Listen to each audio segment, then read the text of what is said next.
still can't perceive the heart. All I feel are a few subtle calor fluctuations. Never mind. Let's keep exploring.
These people have gone too far down the road of madness.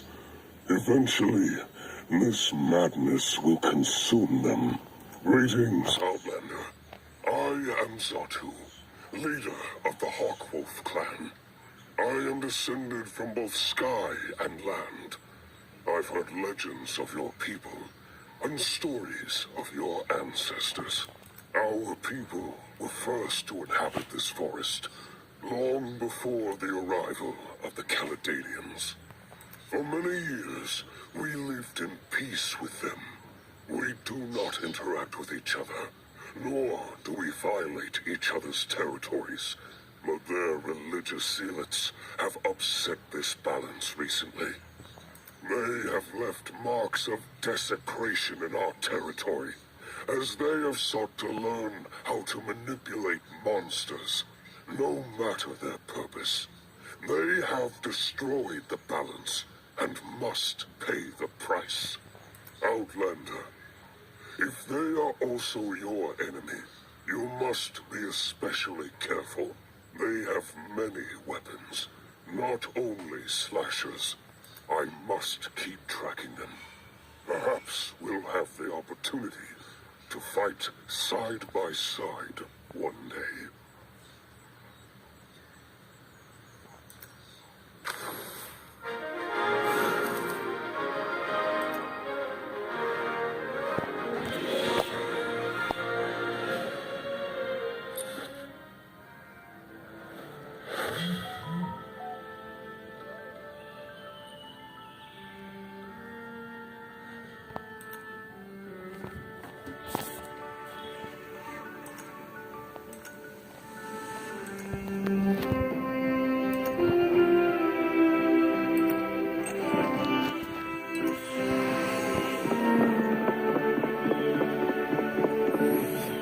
How goes it?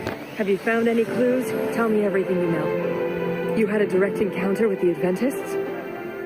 Yes, they are all crazed. They not only perform human sacrifices, they also use those weird spores to control the beasts. In my eyes, they're no better than the monsters themselves. They're totally irrational. Though I do not agree with their methods, the Adventists aren't monsters. In fact, many of them were just ordinary Caledonians living ordinary lives.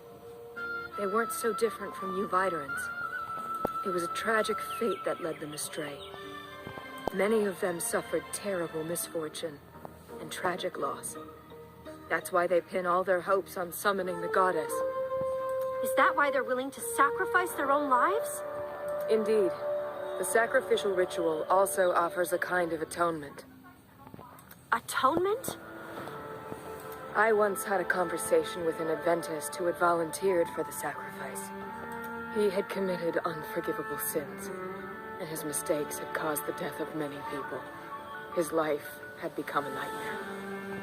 He sacrificed his life as a prayer to the goddess, and to borrow her power for his redemption. Such beliefs allow them to be manipulated by the higher-ups in the Adventists.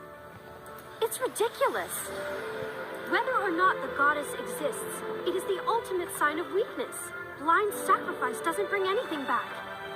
Throwing away your life isn't noble, nor does it atone for past sins. There's no point in dwelling on the past. But if you deny the past, isn't it the same as denying yourself? I don't see it that way. Each thing that has happened in the past is like a single drop of water in the sea of memories. As long as you're alive, you must look to the future, no matter what you've lost in the past. If one day you lose something that you truly care about, you may see things differently. No matter what I lose, I won't become a coward. Enough! This conversation ends now. It is not possible or necessary to reach a consensus. Maybe you're right. I think you're talking too much.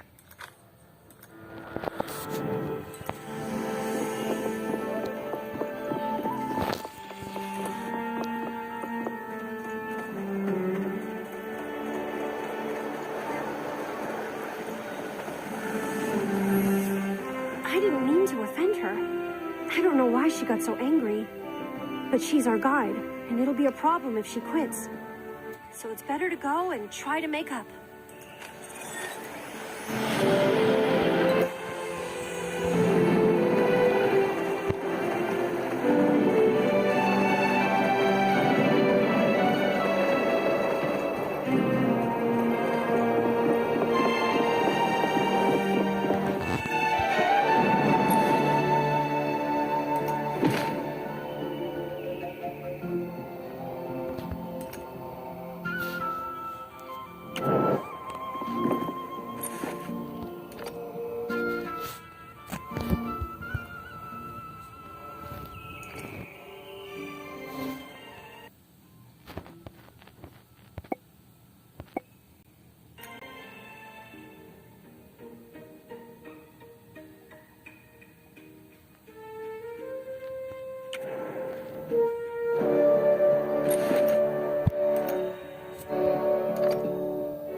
You found this place after all.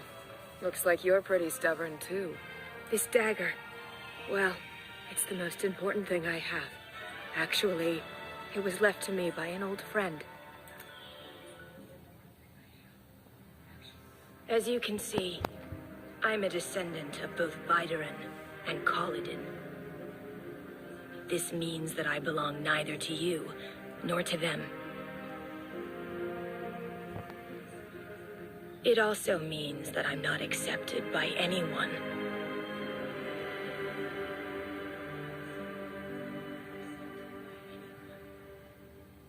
But she didn't mind my identity.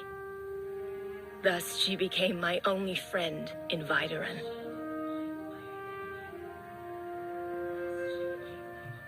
Her father was a scholar who researched Kaladin's culture and language. She also inherited an interest and passion for the forest. We made a pact long ago. When we grow up, we will uncover the secrets of the forest together. We tried our best to fulfill our promise and came here. We studied the terrain of the forest and explored the forgotten ruins. It was the most fulfilling time of my life, and it should have lasted much longer.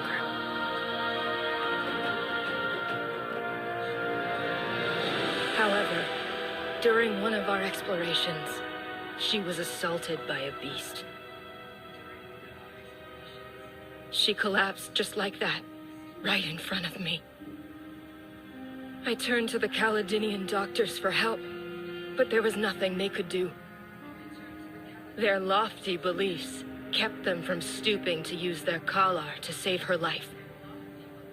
But she didn't hold any grudges, not even against the unfairness of fate, till her last moment. But I hate them, and I loathe myself. I should have protected her. However, I won't leave just because of this. I will continue to explore the mysteries of this forest. This was also her final wish. Is it cowardly to dwell on the past? Perhaps. Although I won't go so far as to sacrifice my own life. I'll never forget her and the pact we have. I'm sorry. I didn't know. I shouldn't have said what I said. It's okay. Maybe she would want me to let go of all this. It's just enough about me. I think you should share our findings with your chief hunter.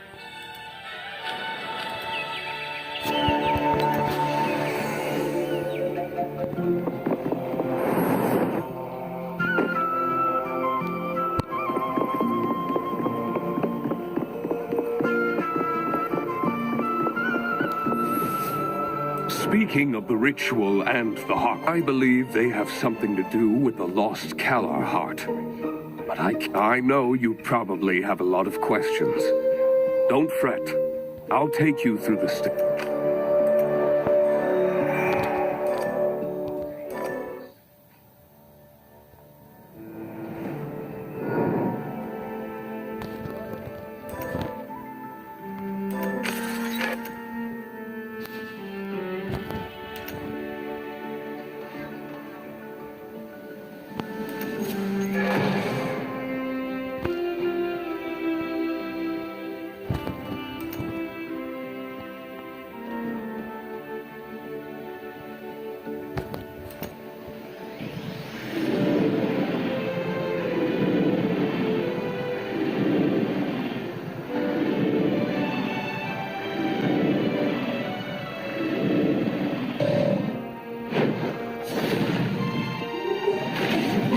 Underestimated.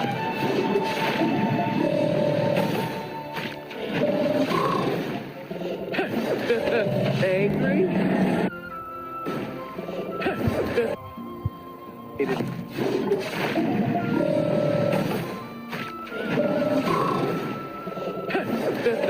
Angry?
The Hunters Alliance and I will help locate the beast.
Something.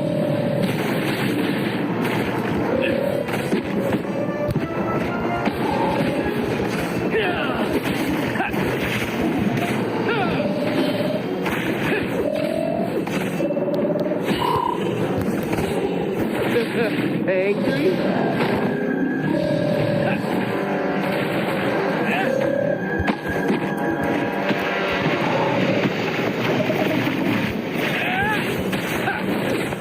I'll catch you.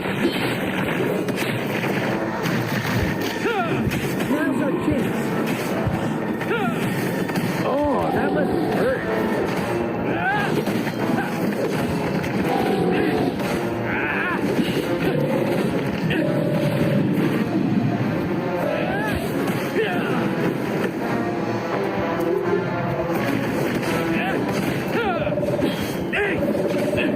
That doesn't look good.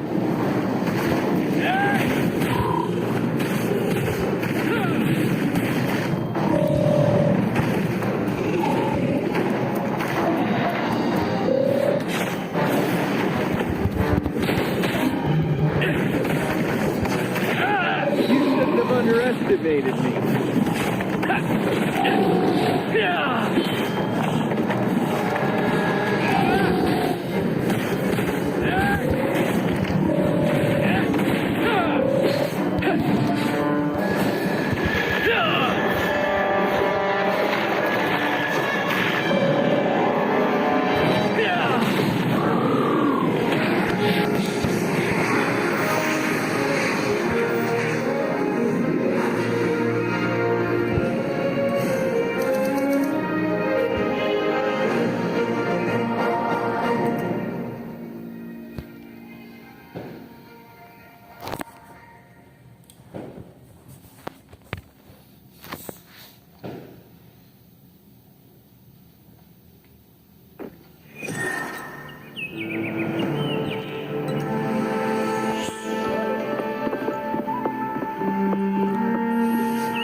Improvement, you're now ready to continue.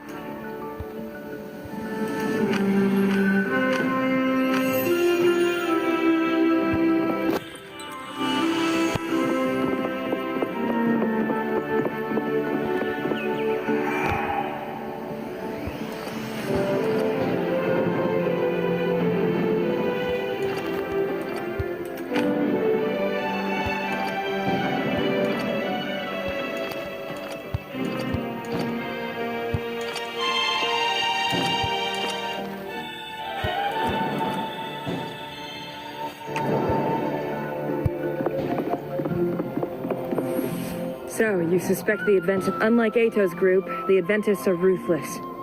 They don't have it. As to their motive, I have no idea why they want it.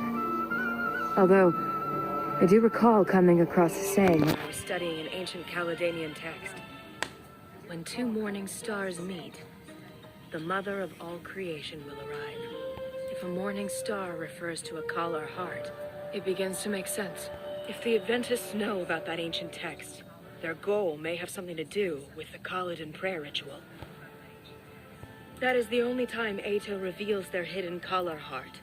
So that's the only place where the two morning stars could meet. If the Adventists are behind this, we're heading into a serious situation. You've seen the fanaticism of the Adventists. Now they've gained the ability to control wild monsters, possibly even powerful beasts beyond our imagination. Tracking the Adventists is no easy task. Even though I've lived in the Forest of Ancients for many years, I've yet to predict their movements, let alone to sneak into their midst and steal something important from them. But if we can stake out at the site of the prayer ritual, we might have a chance. Because if our suspicions are correct, the Adventists will surely try to bring your stolen Kalar heart to the ritual site. You asked how I know that the ritual hasn't yet taken place? It's simple. Every time a prayer ritual ends, the Forest of Ancients is filled with the blooms of exotic flowers for weeks. The Caledonians see this as the goddess's answer to their prayers. This blooming hasn't happened yet. The exact time of the prayer ritual is determined by the Caledonian clergy, according to the Kalar calendar. This calendar can only be read by sensing the Kalar connections in the heart of the Forest of Ancients. And so, as of right now, I don't know exactly when the ritual will take place, but I will figure it out. I just need a little more time. Just a little more. First, go tell Elder Denor what we figured out. I'm sure he's very anxious.